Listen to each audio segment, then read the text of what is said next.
ఏదైతే షష్టగ్రహ కూటమి ప్రభావం శని ఎప్పుడైతే మార్పు చెందడం అది కూడా మీనరాశిలో అడుగు పెట్టాడో దాని యొక్క ప్రభావము ఎలా ఉంటుంది అని అంటే గనక యుద్ధ వాతావరణం మొదలవుతుంది.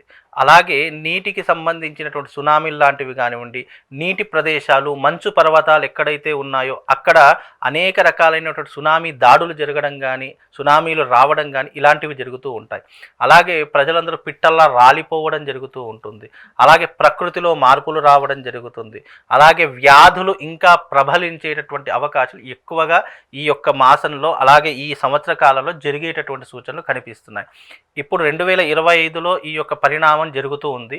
మళ్ళీ 2030లో జరుగుతుంది. మళ్ళీ 2040లో ఈ యొక్క కరోనా లాంటివి కానివ్వండి, యుద్ధ వాతావరణాలు కానీ ఇప్పుడు రష్యా లాంటివి కానీ, ఉక్రెయిన్ లాంటివి కానివ్వండి, లేదు అనంటే అమెరికా లాంటి ప్రదేశాల్లో కానీ, జపాన్ లాంటి ప్రదేశాల్లో కానీ ఇంకా యుద్ధ వాతావరణాలు మొదలయ్యేటటువంటి సూచనలు అంటే శ్రీకారానికి చుట్టేటటువంటి అవకాశాలు చాలా మటుకు ఇవి ఎంతవరకు దాడి తీస్తాయి అనేటటువంటిది. ఎందుకంటే ఒక యుద్ధం అనేటటువంటిది మొదలయ్యింది అంటే గనక ఆయా దేశాలకే కాదు, ఆ చుట్టుపక్కల దేశాల్లో ఉన్న ప్రతి ఒక్కరికి నష్టమే జరుగుతుంది.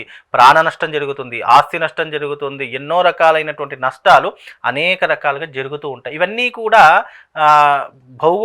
భౌతికంగా జరిగినప్పటికీ కూడా దీని యొక్క ప్రభావం ఎక్కువగా మానవాళికి ఉంటూ ఉంటుంది.